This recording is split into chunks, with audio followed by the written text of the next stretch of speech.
Okay. Hi, Dr. Katcher. How are you? Thank you Hi, so that's much pretty good. Thank for you. joining me today. So I'd love to just hear a little bit about the story about how did you get into this work of regenerative medicine, and if you could kind of take me through that story, I think our viewers be really interested in that. Yeah, actually, it's sort of interesting. Um, I was an academician, and actually, I was an administrator at the University of Maryland, and in their Asian division. Mm-hmm. And I had no access to laboratories or equipment or anything, and I pretty much retired. I went back to Salt Lake City. Mm-hmm. And I figured I'll go back to my old hobby and see if I can make money at it, which was computer programming. Mm-hmm. Mm-hmm. Uh, so I was a professional at one point. Right. So I started programming. One day I read a paper This uh, is back in when? back in 2006, 2009, actually. 2009. Okay. Yeah, because until then I had given up on the idea of um, fighting aging, etc. I had bought into the then and even now current paradigm that aging was like a car eventually wearing down. Mm-hmm. You know, parts wear out and the car stops and it goes to the junk pile. Right. So then in about 2009, I read an old paper which came to my attention through some popular article Mm-hmm. uh, about the work of the convoys, Right. Michael and Irena Convoy.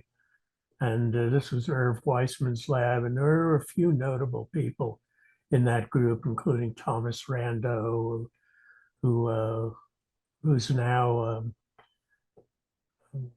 the head of neurology and the Institute of Aging Sciences at Stanford. And I read this paper, and suddenly it occurred to me that, oh, aging is not at all what I thought it was. Mm-hmm. Aging is, to me, a clearly programmed process, and it should be reversible. In fact, the convoys reversed it. Mm-hmm. And I looked in the literature and I went to see where the convoys went from Mm-hmm. there. Mm-hmm. And essentially, Michael Convoy and I can't remember his name, Carlson, did some further work and etc. But Irena decided she was a biomechanical engineer and wanted to develop scaffolding for artificial organs. Basically, the idea was going nowhere. Mm-hmm. Mm-hmm. And suddenly I realized, yeah, I, I believe I can change all of that. I believe I can rejuvenate people. And I So for actually, the viewers, do you mind just taking them through what was that experiment that they did? What was the convoy experiment? yes, I'd be very happy to. The experiment is very simple. It's called heterochronic parabiosis, Right, the, tech, parabiosis. the Yeah, technique. And it was used early in the 20th century, actually, where you fasten two animals' circulatory systems together. got it. And in this case, heterochronic meant different aged Yeah, an old animals, mouse and a young mouse, right? an old mouse and a young mouse, correct. Right. And by all the tests that they performed on uh, um, liver progenitor cells and cells in the immune system, they seem to have reversed aging in those cells. Right. So, and there was also the somewhat disputed because Amy Wagers is part of that group, disputed it, idea that the young animal got older. Yes. Did that Um, not happen, or that happened or not happened? well, I can't go back to their lab in 2005 and find out, Mhm. but she offered proof in other experiments that the younger animal did not get older, Oh, okay. but definitely nobody disagrees with the older animal getting younger, Okay. and Mhm. that the members of that group extended it to just about every organ system there was. Mhm. Showed that with heterochronic parabiosis, Mhm. the older animals got younger. And then Amy Wagers went to Harvard. She was, I guess, a graduate student or a postdoc at the time. She went to Harvard. She became a professor, and she had a Saul Villeda working for her or with her. And he demonstrated somewhat later that the nervous system, the cognition of the older animals subjected to heterochronic parabiosis Mhm. also improved almost to the state of young animals, Mhm. Mhm. but certainly improved. And he Right. also showed that while he couldn't see it in old animals, he saw neurogenesis, neoneurogenesis, birth of new nerve cells in Mhm. the brains of older animals that have Mhm. been treated with heterochronic parabiosis. Mhm. So Mhm. this was really big. This has extended it to, just every organ system, including the brain. And now, clearly, it would be very difficult to hook a young person to an old person parabiotically, Right. Yeah. particularly if that That's young person were to get older. yeah. And Exactly. I don't think anybody would enjoy taking a shower attached to Mhm. someone to someone else. But I thought, there is a way to do it, and that way was what it was called plasma exchange, Right. which is an accepted medical practice. And I thought, well, what we'd have to do is exchange the plasma of a young person for the plasma of an old person. That is, take out the plasma of an old person Right. and substitute the plasma of a young person for it. Mhm. And with enough repetitions, you could get almost 100% Placement. replacement. Right. So before that happened, I mean the actual plasma exchange with the young plasma, I understand plasmide dilution seemed to have benefits on its own without even introducing young plasma. Is that correct? That's what the Not convoys said. okay. And I believe it's true, but what you didn't see in that case were epigenetic changes in age. You saw changes in tissues, but they weren't permanent and they weren't lasting. Oh. Mm-hmm. And the process had to be repeated, on a monthly or bi-monthly basis.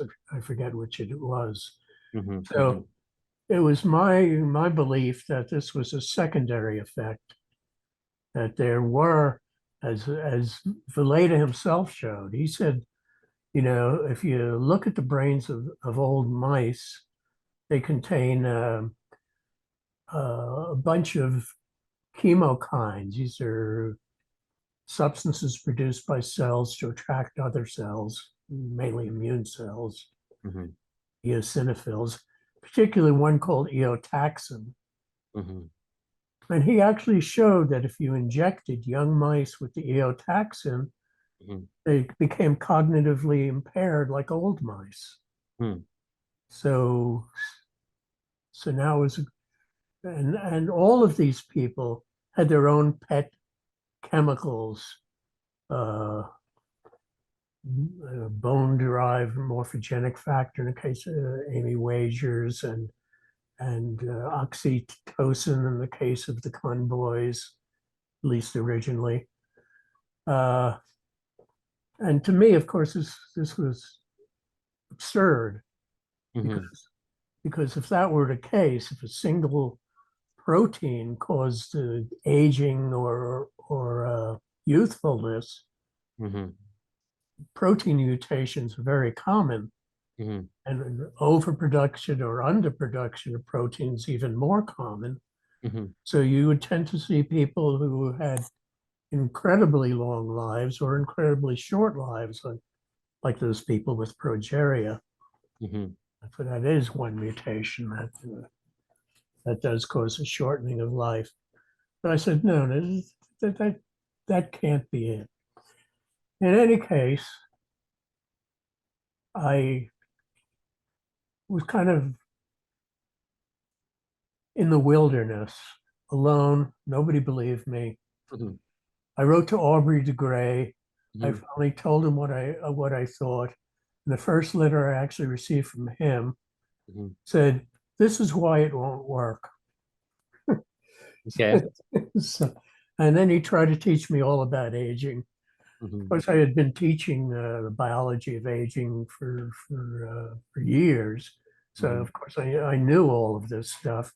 But somehow he thought I just didn't get it. And for sure, he didn't get it. Nice guy. Well, he started the movement to reverse aging, which no one in the world believed was a possibility, except for him and his partner. So I credit him with that. But he also believed in the paradigm that this was just accumulated damage. You know, the old car model. They've called it the wear and tear model, among other things. Right. So then you did this plasma exchange. You started to look at this plasma exchange next? Well, I actually I got together with Mitch Harmon and what is his name? It'll come to me. And we actually recruited a billionaire who was going to act as our guinea pig. He was in his 90s. He was 90, in fact. Lord, what's his name? Yeah, I'm not so young myself. But in any case, at the last moment, he chickened out. And everybody went their separate ways. Actually, Mitch Harmon and it'll come to me. And this other fellow started a company and didn't include me in it. So I was still left nowhere, yelling, you know, out in the desert, essentially. Right. And some people eventually said, "Well, yeah, we'll support you." But it turned out they were phonies, and they just wanted to use me to get money from rich people. Got it. So at the same time, my friend and partner, Akshay Sanghavi, wrote me a proposal from India saying, I'll support your work. But at that time, I was involved with these phonies. So I said, well, no, I can't do that. And then eventually I realized that these people were not serious. and that they were using me. And I thought, well, that's it. It's all over with. But then Akshay Sanghavi called me again, Mm-hmm. and he said, well, okay, I'm willing to support you, but you have to come to Mumbai Hmm. to work. Interesting. So at first I had a temporary visa, e-visas, so I could only stay for 2 months. And we did some preliminary work. And eventually I got a 5-year visa. And I actually stayed in India for 3 years in Mumbai. And I found out originally I wanted to do the heterochronic plasma exchange, as I noted. We wanted to use rats because mice were too small to possibly do that on. But Got it. turns out that rats were too small as well. Okay. And we even tried doing it manually, extracting the blood Hmm. with a needle, Yeah. spinning it down with a centrifuge, replacing the plasma with young plasma, re-injecting it into the rat. But after a few times, the rat's blood vessels couldn't take it. Yeah. And so it was kind of hopeless. So rather than giving up, I thought of another approach. I'd read some papers um, where people used human plasma to rejuvenate old mice. Hmm. Now, these mice were special mice. These were nude mice. They had basically no immune system. So it didn't really bother them that they were getting human proteins into their blood. Mm-hmm. Uh, but I thought, you know, what if it's not the case that you need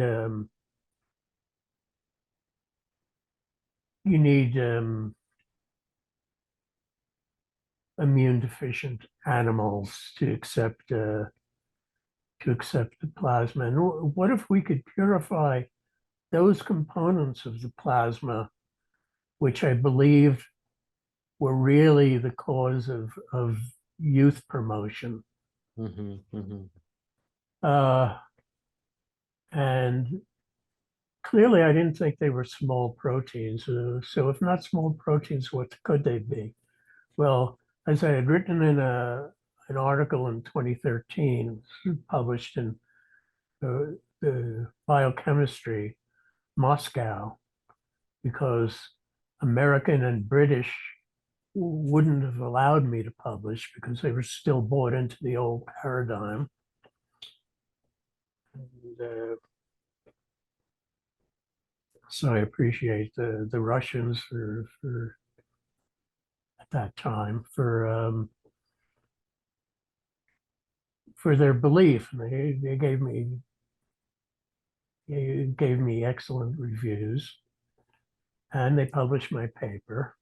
And I there said that I think it's these larger nanoparticles, which Mm-hmm. are quite complex little machines that transport microRNAs, proteins, Mm-hmm. mRNAs, etc., that are the real producers of youth. And all these simple things are just byproducts of their action.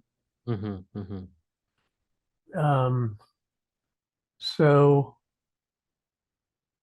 finally, I was able to use a relatively cheap method using polyethylene glycol, the method originally used for virus purification, to to isolate these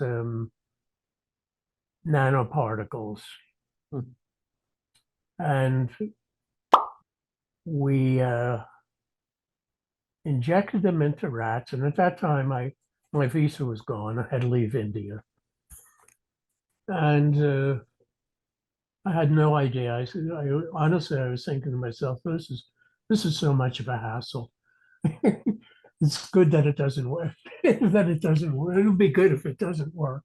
Mhm. Yeah, but it did. And I received a letter, an email saying it works. That was the title. And in particular, the test was grip strength, which increased from 2 to 3-fold, actually 2.7-fold on the average.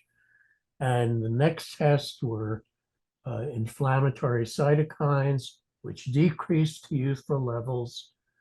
The strength increased to youthful levels.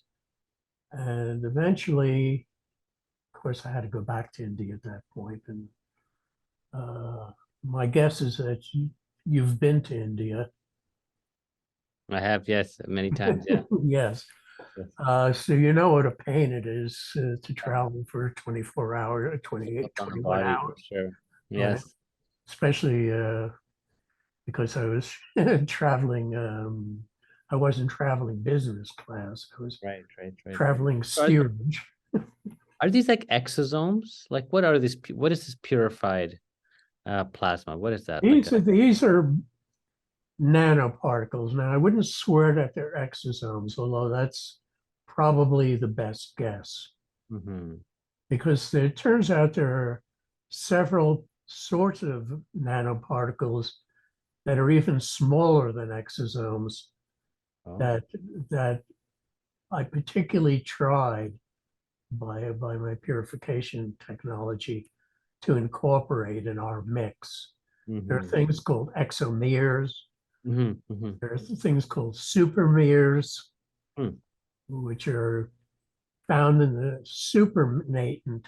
When you isolate the exosomes, there's still even smaller particles that don't sedimate, and they're called supermeres, and they're actually the highest extracellular source of microRNAs, which are very important in the cellular machinery. Mhm. They pretty much decide what proteins will be made by a cell. And the proteins that are made by a cell determines what a cell is and what it does. Mhm. Mhm. So I thought these were a good bet. And turned out Yeah. that guessing was the way I went, and it worked. So this the reason I reached out to Dr. Horvath to kind of get to speak with you was a study came out that showed that the use of porcine-based plasma extract actually caused reversal of age in rats. So By that's what the about study showed. about 54% by the so-called Horvath clocks. These Right. are Hmm. DNA methylation changes. Hmm. And actually, I tried it on my own right hand. Right, right. Do you mind if you can bring just a camera just a little bit lower? And that way, even if you can bring your camera to touch, there we are. And then just show us your hand again. Right. Yeah, totally different. So this My is a right hand, topical. this was treated. Mhm. Now, it was only treated from the mid-metacarpals up. So Right. you can see this actinic purpura here. Hmm. And yesterday I was changing my wife's car battery. Hmm. And my skin is so thin here Yeah. that you see all kinds of bruises. And if you take a look, if I push up my skin, it makes a permanent fold. Right. If I push it up, Mhm. well, on this hand, of course, nothing happens because the skin is much thicker. On And this that's hand, just the topical treatment. That's just a topical application. one one topical application a year and now about 5 months ago.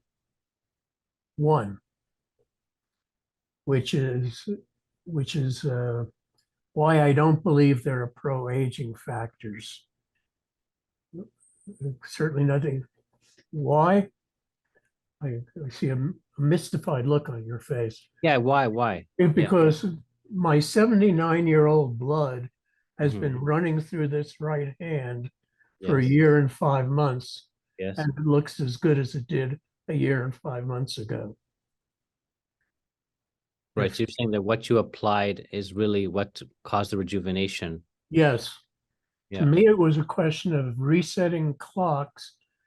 And those clocks, originally, I thought, like others, that this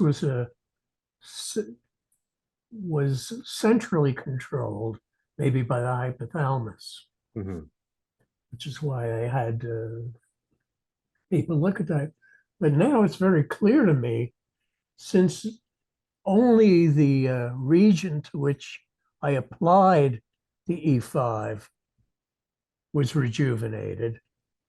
Even this region here was not rejuvenated. I didn't apply it, and you can see the wrinkles there. I don't know if you can see it Yeah. Yeah. I can see that. in your camera. Hmm. Nor was my arm rejuvenated.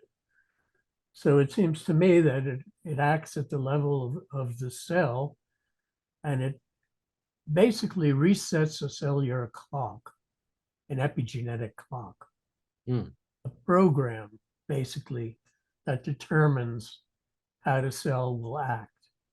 In our rat studies, we found that after rejuvenation, aging proceeded again at a normal rate.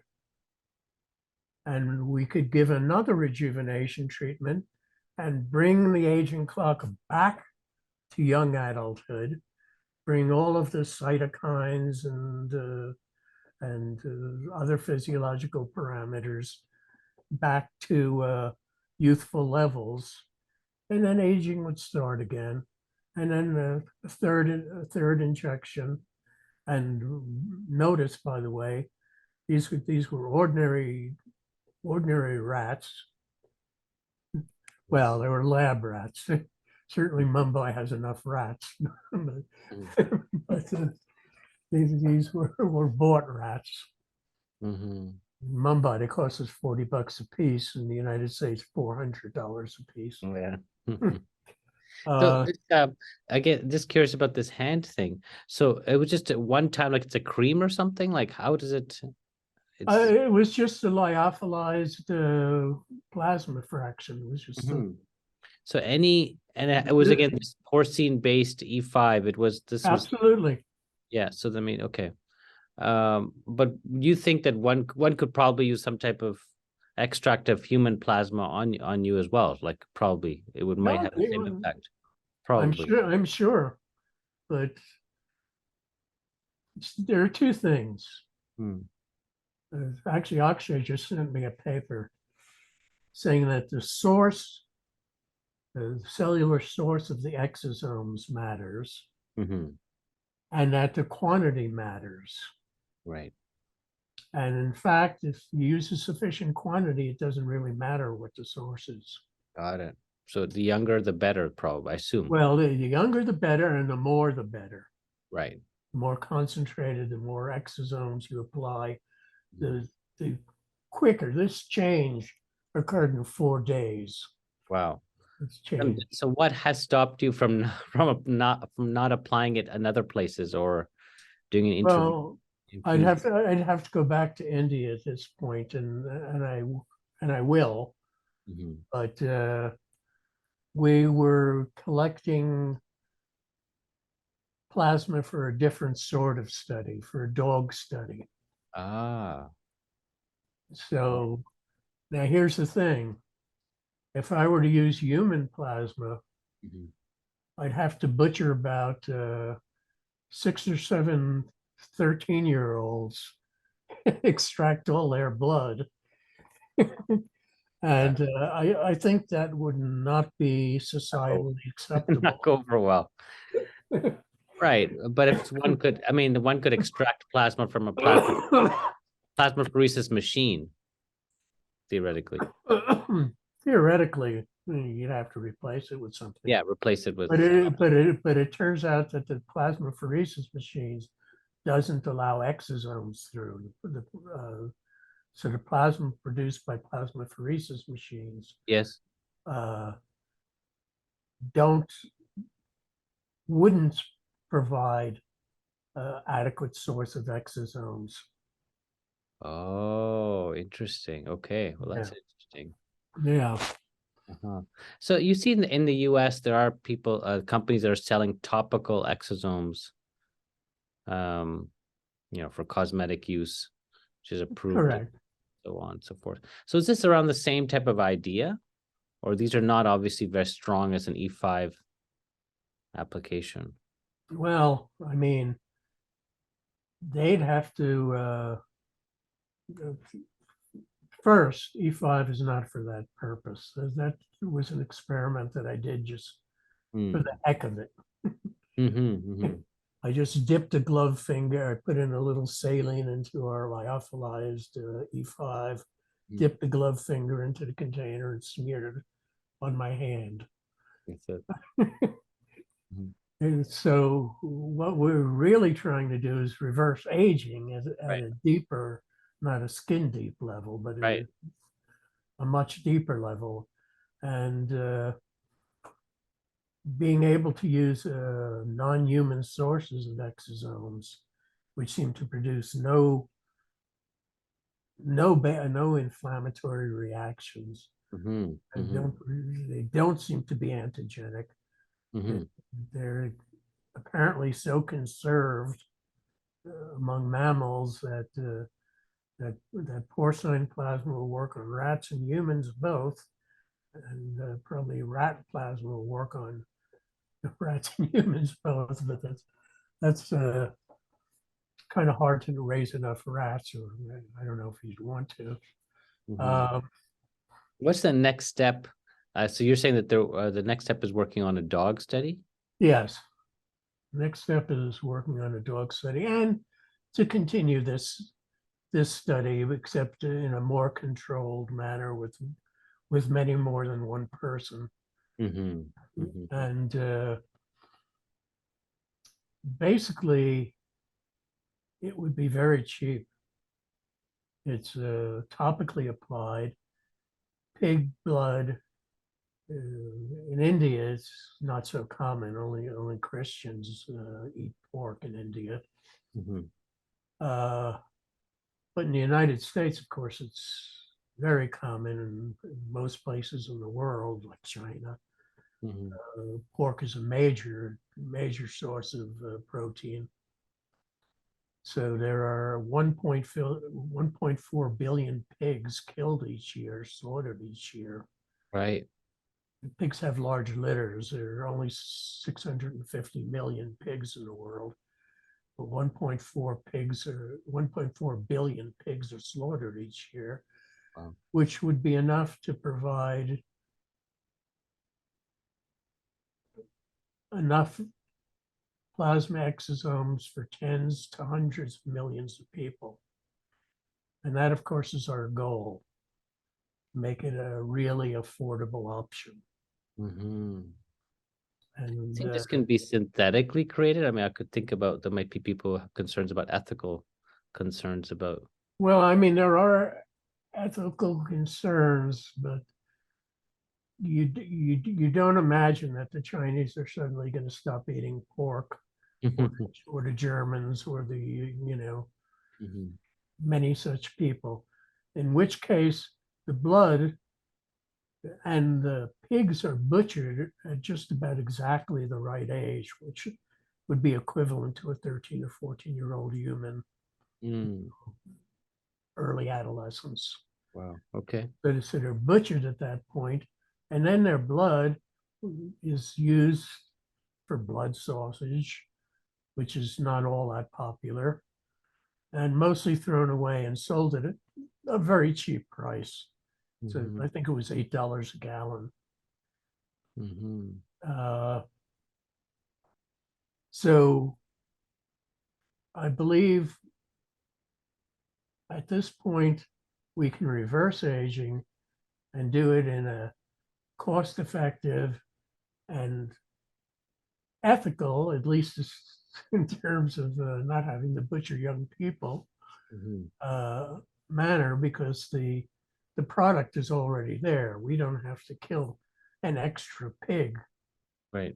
to produce it. We just have to use the industrial byproduct that's left after pig slaughter. Mm-hmm. Of course, the big slaughters would have to adjust their methods a little bit, but we'd make it worth their while. Mm-hmm. Yeah, we don't have to stay at $8 a gallon. We could go up to 10. Mm-hmm. Mm-hmm. Yeah, wow, this is quite incredible. Okay, I think we got the gist of that. So what are you kind of like excited about or working on in the next, what do you think the next year will happen? What will we learn more within the next year? Well, I think within the next year we'll learn, one, that as a skin product, it'll be cheap and readily available for external application. And that will certainly disturb the cosmetics industry. Mm-hmm. Um, and hopefully lure some investor money. Mm-hmm. And then we want to see if we can go to large scale manufacture. We believe our product is already suitable for human use. Hmm. Um, so, I mean, we're talking about, honestly, old age being gone, being no Yeah. longer part of the. Now, immortality is another story altogether, and that's personally what I want to work on. What limits lifespan in animals, and whether we can do something about that. Mm-hmm.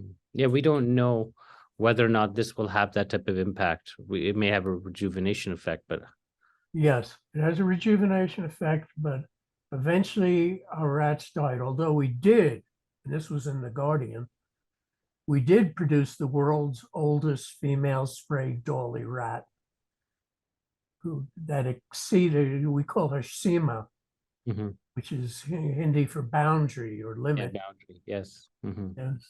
So we exceeded the boundaries of lifespan Yes. for rats. Mm-hmm. Um, and Seema would have been, in human terms, about 150 years old. Oh, wow. Mm-hmm. And she was still youthful when she died. Now, finding out why she died is one of the things I really want to know. Mm-hmm. And Yeah, I mean, I expect some of the other aging processes, like maybe telomere shortening, are continuing. no, I Okay. think not. Uh,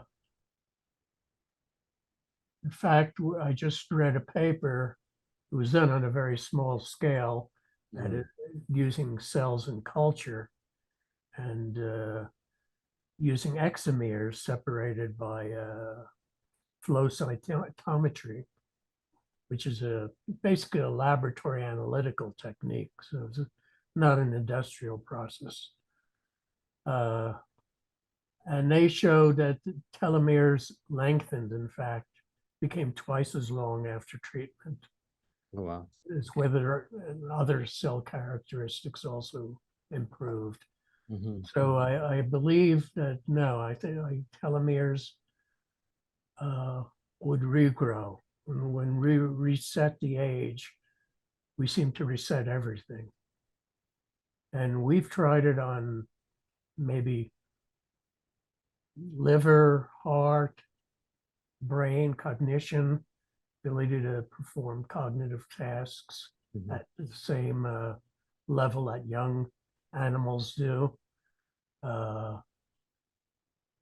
HDL cholesterol went up, LDL cholesterol went down.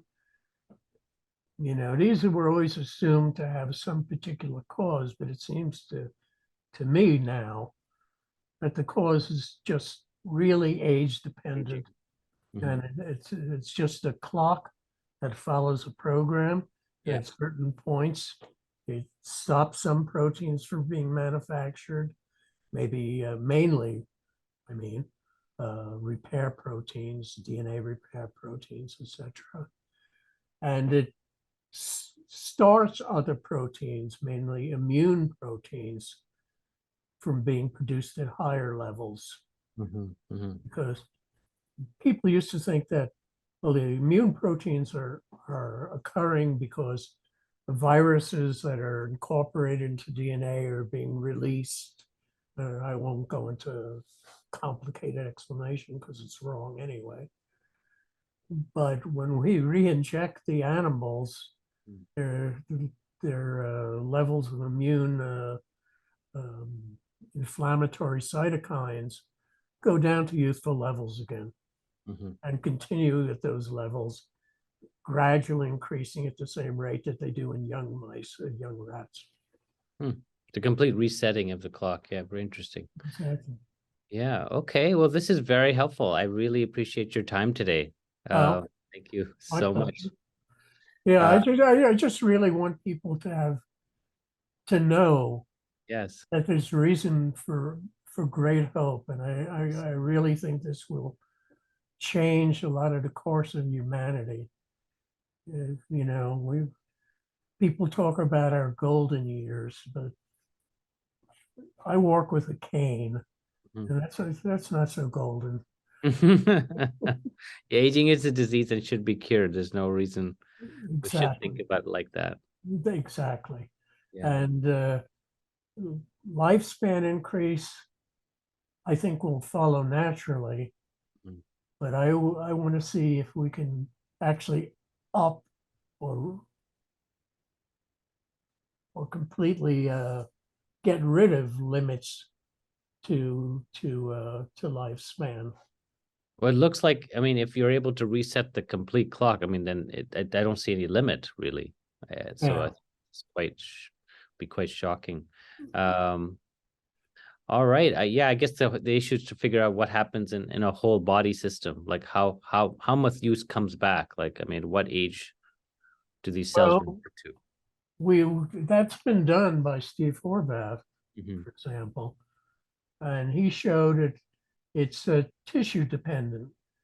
In the liver, I believe we reversed age by about 67%. Mhm. In kidney, it was again a high percentage like that, and his average of 54% includes the hypothalamus, where we didn't see much of a reduction in age. Mhm. Mhm. My guess it has something to do with the blood-brain barrier, and Mhm. I think there are ways to overcome that. We know there are ways to overcome that. Right. Well, okay. Thank you again very much. I really appreciate Dr. Katcher. It was a real pleasure, and thank you for all the work you're doing, and bringing hope to really humanity. I mean, this is the central problem of our time. Yes. There's nothing else more important to alleviate suffering than attacking aging. There's Yeah. nothing more important, I think, in my mind. So I Yeah. really that. I believe I agree. Yeah. That's why I've been working on it. Yeah. And I will hopefully, I'd love to get you back as new developments happen over the next, few years. I'm sure there'll be Yeah, lots of amazing changes happening. I believe so. Yeah. Okay. Thank you so much. Thank you. Good to speak to you.